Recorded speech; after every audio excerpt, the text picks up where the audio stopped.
Hey guys, and welcome back. This is ChosenArchitect. Today we're jumping back into some more Project Architect. So I hope you guys are ready.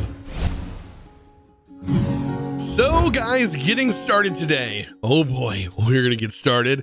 And today we're starting off with a bang. So let's go ahead and get all my gear equipped. And then, well, I've laid out the floor here, and I think I'm going to probably have to do multiple explosions, multiple layers of explosions this way. I'm hoping that this won't reach up here and blow this to pieces. There's a good chance that it might do this and blow the road up, but I will easily be able to fix that. But this is dark glass, so this stuff is blast resistant, so hopefully we're good. But this is going to hopefully clear out a nice large area down here. And all I have to do is place down a redstone torch and then hopefully fling myself up in time. Oh boy, just in time to watch. Oh boy, that was a bit more than I was, okay, it blew up a little bit more than I thought it was going to blow up. Where's the undo button? I'm going to need an undo button. Oh my. Okay, that was a bit more than I was expecting. Well, time to clean this up, I guess. So I kind of like what this did, actually. With that explosion, I was able to go back through and sort of recess sort of the area that I had lined out. And I think this looks a whole lot better, especially giving me access to this area over here. And I think, yeah, most of this is going to be covered up. But what this did do is this really gave me access to all this. By the way, I'm using a torch launcher, which is going to be pretty nice. I just get to kind of shoot this all down here, get rid of that, and sort of get this nice and lit up. But this edge right here is honestly going to be the edge for which this is all going to be built. So I do have something that is charging. So let's head on over here. I have myself building gadget charging. Now the default keys are going to need to be changed. Building gadget with the category, and then I just set this to, I like to just grab the settings menu, which by default is G, which usually means there's going to be, some things. So change mode for that will have to be switched around. Close inventory, and there we go. So all I need is access to this. And this is going to give me a lot of use here. One of the things I think I want to do is set it to build to me, which is default right there. So build to me, and then I'm going to need some stone. Lots and lots of stone. I'm going to be using stone as my base for outlining these walls. Let's give myself some bounce. Hopefully the mobs won't bother me too much. That's going to be the unfortunate part. That's why I try to light it up as best I can. But right here, I need to lock on to some stone. And then when I say build to me, it's going to build down to where I'm at. So all I have to do is sort of outline this edge and then build down. And what I want is to enclose some of the areas that were set up. So for example, this area right here, I want this to all be filled in. This is all going to be filled back in. They got blown up with the TNT. And so will this area, this whole area back over here. The only thing that should be left is the intersections and the sections that have the glass, and all of this hollowed out. It'll go down to a certain point and then sort of expand out to the bottom, I think. So after a whole lot of reconstructing, I now have a blank slate to sort of work with. Now, with the amount of EMC that I have, I should be able to get myself some creative flight. That is going to be something that I definitely want to work on, because I think getting some of this stuff looking the way I really want it to look is going to require some creative flight. Other than that, I'll just be using scaffolding, which at this point, we should totally be able to afford just a little bit of Project E's fun, creative stuff. So we have tons of rings here, and one of them is the Swift Wolf Rendingale. And as you can see, it's super, super easy to make this thing. Like, honestly, this is probably one of the cheaper items, and this thing is going to give you flight. However, you do need some sort of fuel to power it. And that's where like the Klein stars are going to really come in handy. So what I can do is I can go ahead and build up some Klein stars. I might have enough, I think, to make the max Klein star. Go ahead and continue this. And then I'm going to show you how to fill this Klein star up. So once we have the max Klein star, let's go ahead and pull this thing out. 25 million. That's a lot. We can put it in here, and that is going to charge up, I guess, as best it can. It doesn't look like it charged up all the way, but either way, all we gotta do, oh wait, it did charge up all the way. It charged up using all of our EMC. So I don't want it to use all of our EMC. Well, I guess it doesn't 100% matter because we can just throw this in here. Yeah, and then and gain a bit more EMC back. There we go. Now we have 4 million. Perfect. All right. Well, now that we have this Klein star, I guess the only way to get around it would be to use a lower Klein star. Let's go ahead and do that. Let's drop this in here. And then I'll just use a smaller Klein star for now, like this one, and I can fill that up. There we go. And now with this ring, we should be able to fly. So as you can see, I am now flying, and this is going to use EMC out of my Klein star. We should just be able to keep it in our inventory, I think, or does it have to be in our hotbar? It can go in a ring slot, apparently. So ring, there we go. So yeah, so long as it's in a ring slot, every time we go to fly, it's going to activate and thus start charging.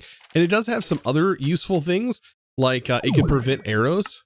So I believe while it's activated in this mode, it'll actually push, like it'll create like a barrier around us, I believe, and it prevents like arrows and stuff from hitting us, which is pretty awesome. But I'm just going to keep it in my ring slot for some nice creative flight. Fantastic. Now this is one of the many items that I absolutely love from Project E. Just wait till we fight the dragon and I use some of that. So what am I going to do down here? So I need to slowly but surely start painting this whole area. I want to come up with some sort of palette early on to sort of cover this in. And I've already got most of this turned and converted to stone. So that should be pretty easy with an exchanging tool. And then after that, I think I want to get started today with industrial foregoing. So I already have sort of a palette laid out. I'm going with concrete powder, not concrete itself. I think concrete itself is sort of really, really smooth. But this is really going to fit with this current palette that I have going. After that, I have some sun metal. I noticed this sun metal actually looks really cool. It has this nice border pattern for the bottom that I want to use. Maybe influence, like get this to be fit in with the walls. I think that's going to look pretty good. And then, of course, we have Architect's palette here. This is what I'm looking at, and also these plating blocks, which I kind of want to use that or this pipe from it to sort of outline the edges. Oh, this is going to be pretty cool, especially once we give ourselves some space for some mods and give ourselves some room down here. That's like what this is all about. Well, that was weird how that kind of does that. But yeah, the whole idea of this is to sort of give myself some like room. So for example, this could be a room here for a mod and automation and all kinds of stuff. And then eventually I need to figure out, like, I should be able to put like a draconic sphere down here, which would look really cool. I don't know. All this stuff is probably going to end up getting expanded once I get to that point. But yeah, I have a lot of plans. That's all I can say. So after several hours of building, several hours of just getting everything cleaned up, it's happened. But by the way, how did this get up here? Anyways, it's happened. I've got it all cleaned up. Things are looking really good. And a little sneak peek. Little sneak peek. There we go. Let's hop down here. And this is it. So underneath, using that gray, I really like this Architect palette stuff. This actually looks really good. I like the sun metal. And so I made this orange, but each of these chambers, I've already got 2 rooms made up. Each of these little chambers can have their own set of rooms. And right here, this could be a great room for getting started with power. Or this room over here would be a great start for getting started with industrial foregoing. Either way, I have the ability to stack rooms. So I have this room here, and I have the ability to put, let's say, a room here. And I know that seems a little bit odd, but a room would totally fit up here, and we can go ahead and we can fit something in here to make that all work. Of course, we have tons of room all over this thing. So I love making little spaces like this to get into mods, because a lot of mods really just need a small amount of space to sort of get started with, and to get some basic stuff done, and eventually get some automation done with refined storage, which this whole area will be really nice for.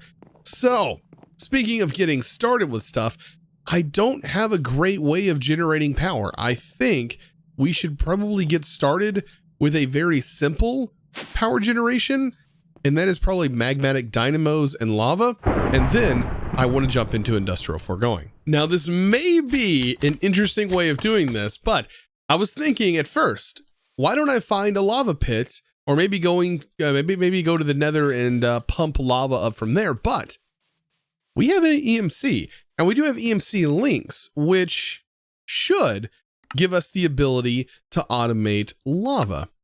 Since we do have the ability to pull out a bucket, I was thinking if I go ahead and make such things as a common black hole tank, this holds 16 buckets of fluid.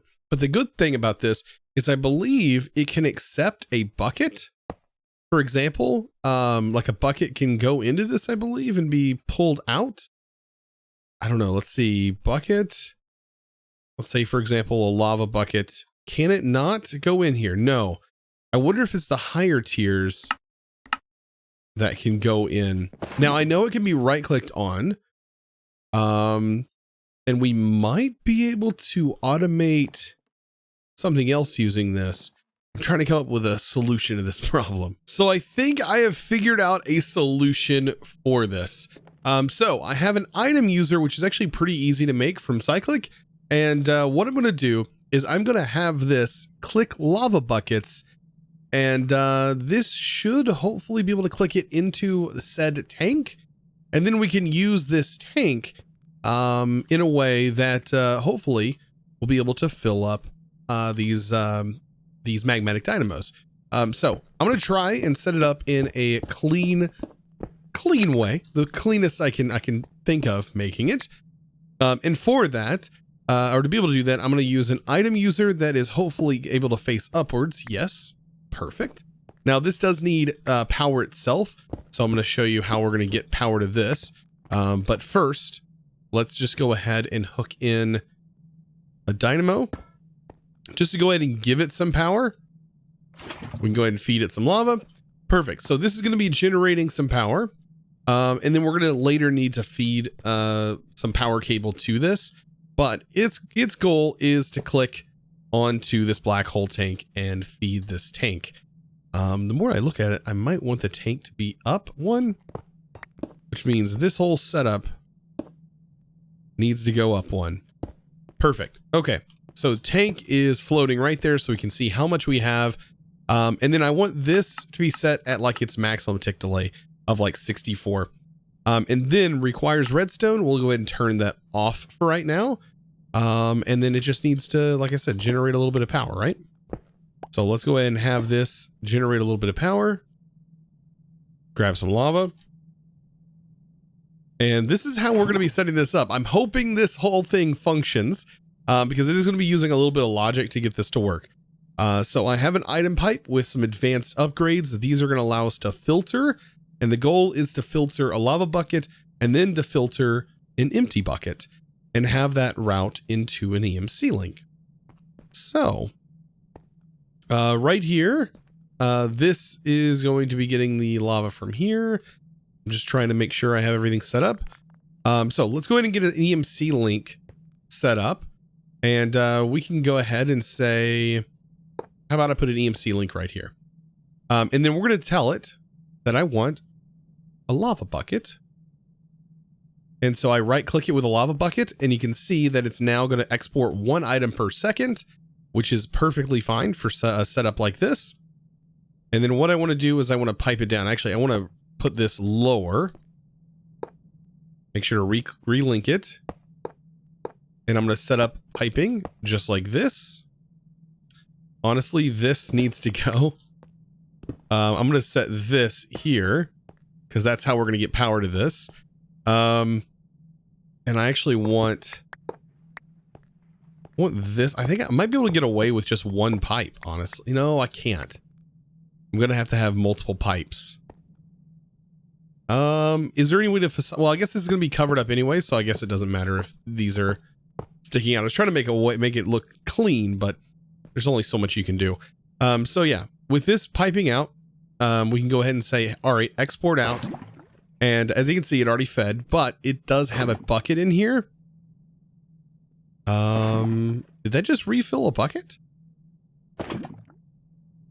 Wonder how that, okay.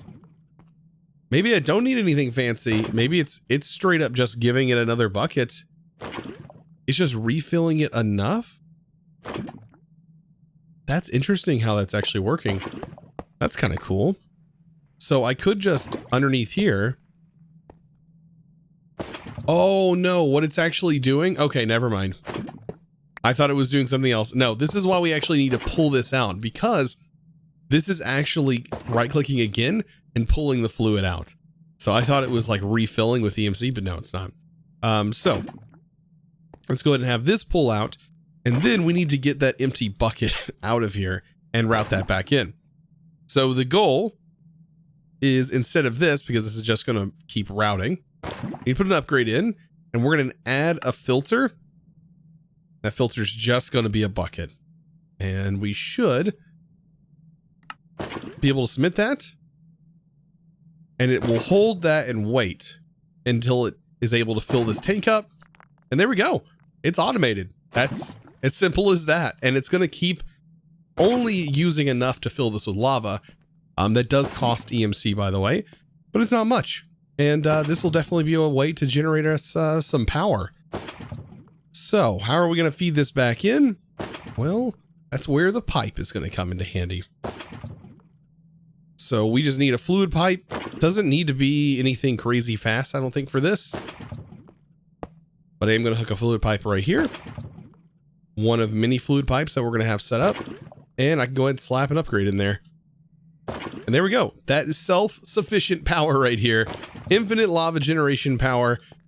And now to just add some more dynamos. So I have all of my dynamos now hooked to the power source. And then right here is how everything's hooked up, except for these sides, in which this actually can push fluids any direction that you want it to push or pull. So technically, if we had some other sort of setup with a tank, this could have pulled from that tank and so on. Probably could have made this a little bit lower, but I'm going to now route all of the power over into this. So is this the best way to go about doing this? I would say no. And the reason why is because there are some cooler solutions to this that I think would look a lot better and a lot cleaner. But at the moment, we don't have the ability to make them. So I'm going to have to pretty much make an entire episode dedicated to setting that up.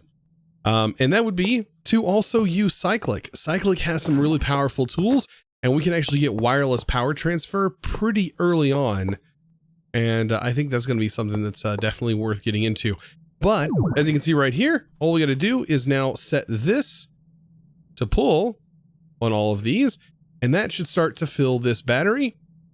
Now, is this pipe sufficient? It does 256 FE per tick, so I would assume that this is fast enough, because these are only producing at the moment 40 RF per tick. And so that should be feeding this battery, which, as you can see, it is. This holds quite a bit.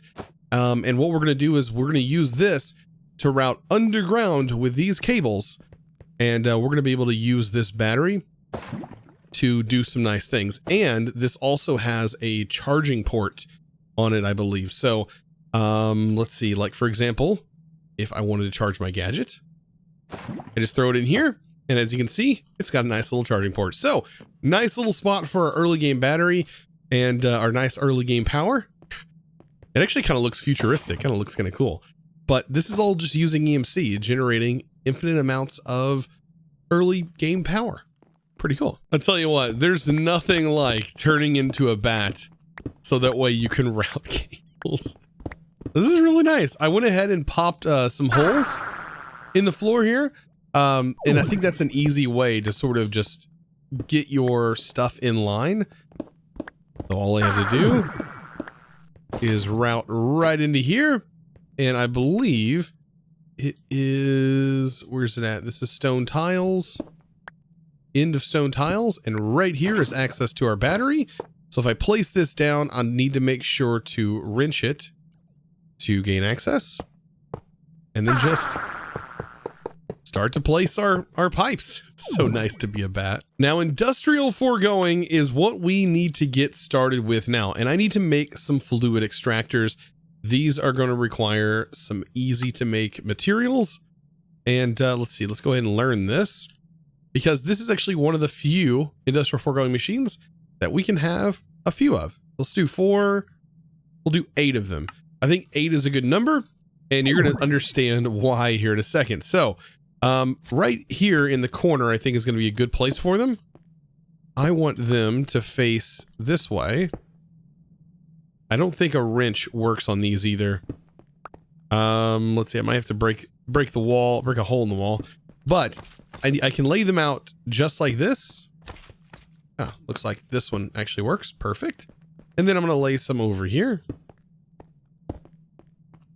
Just like that in the corner. And then inside these, for one, they can get power from the bottom, but they're also going to produce latex. And if they'll produce latex without power, but it is better if you give them power. It'll be a lot quicker at generating that latex. And then we need a log. So we'll just place a log right in here for right now. And automatically you're going to start seeing that it's already generating some latex. It's generating a small amount. But we need a whole bucket of it, though, to be able to make this latex processing unit and get started making the plastic that all of the industrial foregoing machines are going to require. Plus, one of my favorite tools, and one of the main reasons why I'm getting into this, industrial foregoing has a mob imprisonment tool, which means we can capture villagers and get them to our base. However, we just need some plastic. Luckily, we won't need this setup for very, very long. We'll need the latex, but we won't need the thing that's making the plastic because we can EMC plastic. But we can't, however, I believe EMC just pure latex, which we actually need for crafting later on in this mod. So these are still going to stick around. It's also best to have some sort of auto placer for the logs, but we'll worry about that later. For right now, I've got to pop back down into a bat because, well, I've got to place down some cables. Now, by default, I like to sort of pipe everything to a central tank, so that way later on we can utilize this more. And I think we'll probably end up switching this with an ender tank. But for right now, this should definitely get the job done. All of these need to be converted. I don't think this mod has the ability to do like a pull. I wish the pipe mod here had like the ability to have a pull on it, but pretty sure that's not a thing. Yeah, there's no way to like reverse this or anything like that. But it would definitely save like if it could do that. But as you can see, we have a little bit of fluid in here. Clicking on the tank tells us we have 1,640. So we have enough for a single bucket worth, which is perfect because that's just what we need in order to craft the latex processing unit itself, which just needs a bucket of water. And the latex processing unit now can be sent our latex. Actually, go ahead and pop this out and I'll clear this. You know what? I might actually place it right here. This is going to need my pipe. Just a simple energy pipe. And then, yeah, because this actually still needs power. It also needs water and then also needs latex. So we still have to get water to it. And I think the best way to get the water is probably to use a pump with an ender tank potentially on top. And just like this, with the simplest of setups, we have an aqueous accumulator, and all I have to do is pipe this into an ender tank, just like so. And then we'll route that over here. Plus, we'll be able to use this for anything else that needs water, which could be anything. There's so many different things that require water. So getting that filled up really quick. Of course, this doesn't even have any upgrades in it, and it's pretty fast. And then by default, if we place this and then flip this upside down, it should automatically drain into here, thus getting us some dry rubber from our latex processing unit. And this is how we get plastic. Straight up, we are ready to go with this bad boy. And just like that, with this tiny amount of rubber, we should be ready to go. Let's go ahead and pop through here. We'll head back up to our base. And all I have to do is craft this now. So let's go ahead and craft this into the dry rubber, and then the dry rubber then gets smelted down into a plastic sheet, which actually has, like I said, some EMC value, which is super nice. And then I can throw that in there. Perfect. And then we can go ahead and make a mob imprisonment tool just like this. And like I said, this will allow us to pick up mobs, like any mobs, which is a great tool. So we can use this to pick up villagers. We can use this to pick up Endermen, but it can also be used to spawn in mobs. So if we wanted to make an Enderman farm, we could convert this little farm here and add the ability to spawn in mobs. There's a whole lot you can do with the industrial foregoing, and I am super excited to get into it. So guys, I hope you learned something today, and I hope you enjoyed today's video, and I hope you enjoyed this build. It took me quite a bit to get this episode out, so I would appreciate it if you'd click that subscribe button if you haven't already, as I know we have surpassed 500,000 subscribers, but we are now on our way to 1 million, and I can only do that if you guys click that subscribe button. So guys, of course, I do want to give a huge shout out, however, to the sponsor of today's video. And that is going to be a huge thanks that's going to McLovin. Thank you so much for your amazing support. And of course, guys, if you were interested in joining the Discord and becoming a Discord premium member, just like McLovin here, then of course, I would recommend checking out the Discord, which is discord.gg/ChosenArchitect. And of course, we have tons of stuff. You don't have to be a premium member to join. It's open to everybody. We have an amazing community over there, over 20,000 members strong, at least at the time of this video. It only grows. And of course, we do have a vanilla SMP that's available to everybody. You don't have to do anything really to join. All you got to do is hop on the Discord, get the IP, and you're welcome to play on there. And of course, guys, we do have modded servers for those of you who are supporters. Also, be on the lookout. Some merch potentially coming soon. So I hope you guys are interested in that. If you have any merch ideas, be sure to let me know, by the way, down in the comment section here. If you have any like cool things that I say all the time and I don't necessarily remember off the top of my head. Maybe I have some weird things or quirks that I do. Let me know down in the comments, and maybe we can get that slapped on a t-shirt. I don't know. This is something to think about. But anyways, guys, I hope you enjoyed today's video. Of course, I will see you in the next one. And as always, thanks for watching.